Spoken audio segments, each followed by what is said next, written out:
Start मुझे यहाँ से करना चाहिए था, तो मैं अभी बता देती हूँ। इसकी मैं सेपरेट प्लेलिस्ट बना दूँगी आपको, आप उस सीक्वेंस में देख लो वीडियो, से आपको समझ आ जाएगी। ओके, अगर फाइनेंशियल अकाउंटिंग देखा जाए ना, तो इसके अंदर सबसे पहले आपको 5 बेसिक एलिमेंट्स के बारे में पढ़ाया जाता है। तो 5 बेसिक एलिमेंट्स कौन कौन से हैं आपके? एसेट्स, लायबिलिटीज़, रेवेन्यू, एक्सपेंस और कैपिटल। अब मैं बताती हूँ ये चीज़ें होती क्या क्या हैं। तो एसेट्स आपके वो सारी चीज़ें होती हैं जो कि आपका बिज़नेस का रेवेन्यू बढ़ाने में हेल्प करें। जैसे कि रेवेन्यू बढ़ाने में, या एसेट आपको मतलब कह लो कि जैसे आपकी इन्वेंट्री होगी। इन्वेंट्री मतलब आपका जो भी सारे शॉप की प्रोडक्ट्स होती हैं जो आप बेचने के लिए लेकर आ रहे होते हो, उसको इन्वेंट्री कह रहे हैं, ठीक है। आपकी इन्वेंट्री होगी, आपका कैश हो गया, आपका बैंक बैलेंस जो कि आपने अपने बिज़नेस के लिए डेडिकेटेड रखा हुआ है। आपका अगर आपकी शॉप है तो उसकी बिल्डिंग, वो भी आपका एसेट है। अगर आपकी बिल्डिंग के अंदर फैंस लगे हैं, वो भी एसेट है। अगर आपकी बिल्डिंग के अंदर डोर्स लगे हैं, आपके पास कोई मशीनरी है अपने बिज़नेस के रिलेटेड, आपके पास कोई डिलीवरी कार्ड्स हैं, वो ये सारे के सारे आपके एसेट्स होंगे। अब एसेट्स होते हैं 2 टाइप के, एक होता है करंट एसेट और एक होता है नॉन करंट एसेट। यहाँ लिखा नहीं हुआ, लिख देती हूँ।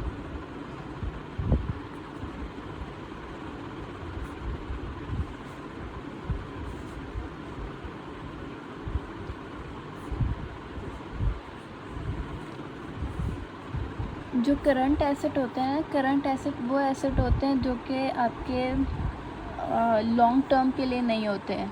लॉन्ग टर्म के लिए अब कौन से नहीं होते, इसकी एग्जांपल्स मैं देती हूँ। जैसे आपका कैश हो गया आपके पास, वो ज़्यादा लॉन्ग टर्म के लिए नहीं होता, आता जाता रहता है।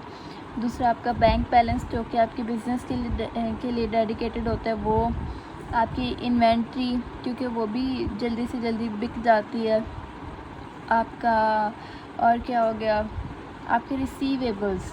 अब रिसीवेबल्स क्या होते हैं? रिसीवेबल्स होते हैं जिसके अगेंस्ट आप मतलब आप अपने बिज़नेस में हो और आपने प्रोडक्ट अपने कस्टमर को दे दी है, लेकिन वो कस्टमर कह रहा है मैं किसी और डेट पर आकर आपको इसके पैसे दे दूँगा। तो वो जो एक गैप आ जाता है ना, उस गैप के दौरान आप वो जो अर्निंग आनी होती है उसको आप नाम देते हो रिसीवेबल्स का, ठीक है। तो आपके रिसीवेबल्स ये भी शॉर्ट टर्म के लिए होते हैं कि शॉर्ट टर्म के अंदर आपको ये मिल ही जाने हैं, वो भी आपका करंट एसेट होता है, ठीक है। तो हर वो चीज़ जो शॉर्ट टर्म के अंदर अंदर ख़त्म भी हो सकती है और आपको मिल भी सकती है, वो आपके करंट एसेट होते हैं बिज़नेस से रिलेटेड। और नॉन करंट एसेट होते हैं आपके सारे ऐसे एसेट्स जो लॉन्ग टर्म में आपके बिज़नेस को चलाने में हेल्प कर रहे हो। जैसे शॉप की बिल्डिंग होगी, कोई डिलीवरी कार्ड्स या मशीनरी होगी, ये सारी चीज़ें आपके क्या होंगे? Non current assets. अब हम आते हैं दूसरे बेसिक एलिमेंट के ऊपर, लायबिलिटीज़। जैसे कि यहाँ लिखा हुआ है लायबिलिटी का सिंपल मतलब कर्ज़ा। आपने किसी से कर्ज़ा लिया हुआ जो कि आपने उसको पे करना है बाद में, ठीक है। जैसा कि कह लो, अच्छा अगर आप स्टेटमेंट्स के अंदर देखोगे ना, तो वो आपको नाम लिखा वर्ड मिलेगा कि आपने क्रेडिट पर किसी को प्रोडक्ट दे दिया, या क्रेडिट पर आपने किसी से प्रोडक्ट ले लिए हैं। तो क्रेडिट मतलब कर्ज़े पर ले लिया है कि आप इसके पैसे बाद में देंगे या आप किसी से पैसे बाद में लेंगे, तो वो आपकी होती है लायबिलिटी। वो जो टाइम पीरियड का डिफरेंस आ रहा होता है ना, आप किसी और आप रिसीवेबल होता है कि आपके पास पैसे आने हैं एक टाइम के बाद, और लायबिलिटी होता है आपने किसी को पैसे पे करना है एक टाइम के बाद, ठीक है। तो लायबिलिटी के अंदर आपके अंदर आते हैं, उनको बोलते हैं पेएबल्स। वो होते हैं रिसीवेबल्स जो आपको आने हैं, और जो आपने देने किसी को एक टाइम के बाद, वो पेएबल्स होते हैं। पेएबल्स डिफरेंट टाइप के आ सकते हैं, यूटिलिटी पेएबल्स हो सकते हैं, सैलरी पेएबल्स हो सकते हैं, लोन्स हो सकते हैं, ये सब आपकी लायबिलिटीज़ हैं। लायबिलिटीज़ भी 2 तरह की होती हैं, करंट और नॉन करंट लायबिलिटी। तो अगेन करंट का मतलब शॉर्ट टर्म, मतलब कम टाइम के अंदर अंदर आपने लायबिलिटी वो अपनी कर्ज़ा उतारना है। और जो लॉन्ग टर्म होते हैं, जैसा कि ये लोन लिखा हुआ है, ये कई साल तक चलता है, इंस्टॉलेशंस पर आप दे रहे होते हो, ऐसे वो जो लॉन्ग टर्म वाले होते हैं ना, उनको आप बोलते हैं नॉन करंट लायबिलिटीज़, ठीक है। फिर आता है रेवेन्यू। अब रेवेन्यू क्या है? उसके नाम से ही पता चल रहा है आप जो प्रॉफिट कमा रहे हो वो आपका रेवेन्यू होता है, या पैसे कमा रहे हो वो आपका रेवेन्यू होता है बिज़नेस से।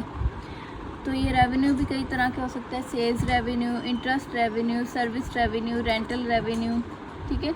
तो सेल्स रेवेन्यू मतलब आपने अपनी कोई इन्वेंट्री बेचकर उसके ऊपर जो पैसे आपको मिले हैं वो आपके सेल्स रेवेन्यू हो गए। इंटरेस्ट रेवेन्यू मतलब आपने बैंक में पैसे रखवाए थे, उसके ऊपर आपको इंटरेस्ट मिल रहा है, पैसे रखवा दिया, कुछ दिनों के बाद उस पैसे बढ़ के आपको मिल रहे हैं, वो इंटरेस्ट रेवेन्यू हो गया। सर्विस रेवेन्यू मतलब आपने किसी को काम करके दिया है, कोई सर्विस प्रोवाइड की है, उसके अगेंस्ट आपको पैसे मिल रहे हैं, वो सर्विस रेवेन्यू हो गया। ऐसे ये सारे होते हैं, ठीक है।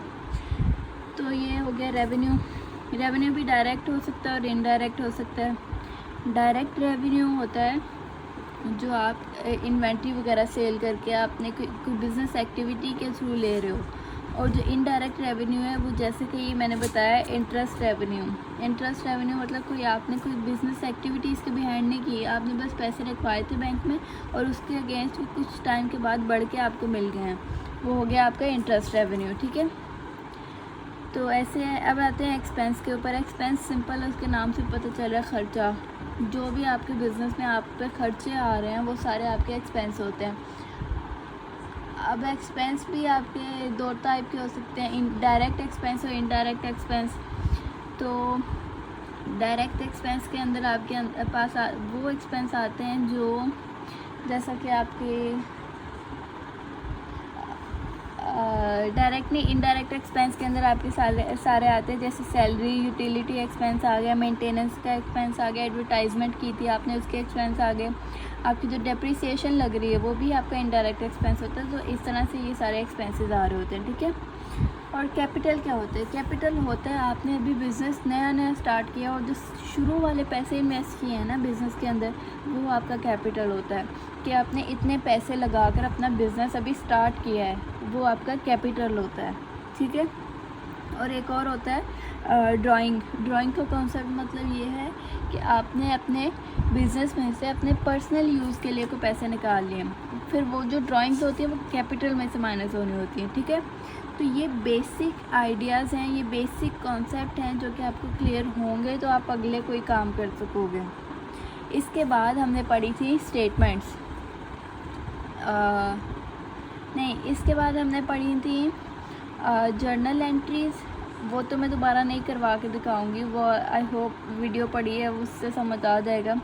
इसके बाद फिर उस जर्नल एंट्रीज़ के बाद हमने लेजर्स बनाए थे। लेजर्स के बाद आपका बना था ट्रायल बैलेंस, और ट्रायल बैलेंस बनने के बाद आपकी बनी थी statement of profit and loss, और statement of profit and loss बनने के बाद आपकी बनी थी स्टेटमेंट ऑफ फाइनेंशियल पोजीशन। अब जो ट्रायल बैलेंस है, लेजर है और जर्नल एंट्री, इनकी वीडियोस पढ़ रही हैं आप वो दूसरी प्लेलिस्ट से देख सकते हो। बाकी सारी वीडियोस इससे आगे की मैं आपको स्टेप वाइज प्रोवाइड कर देती हूँ, आप उधर से देख लें, इंशाल्लाह आपको समझ आ जाएगा। अगली वीडियो तक के लिए अल्लाह हाफिज़।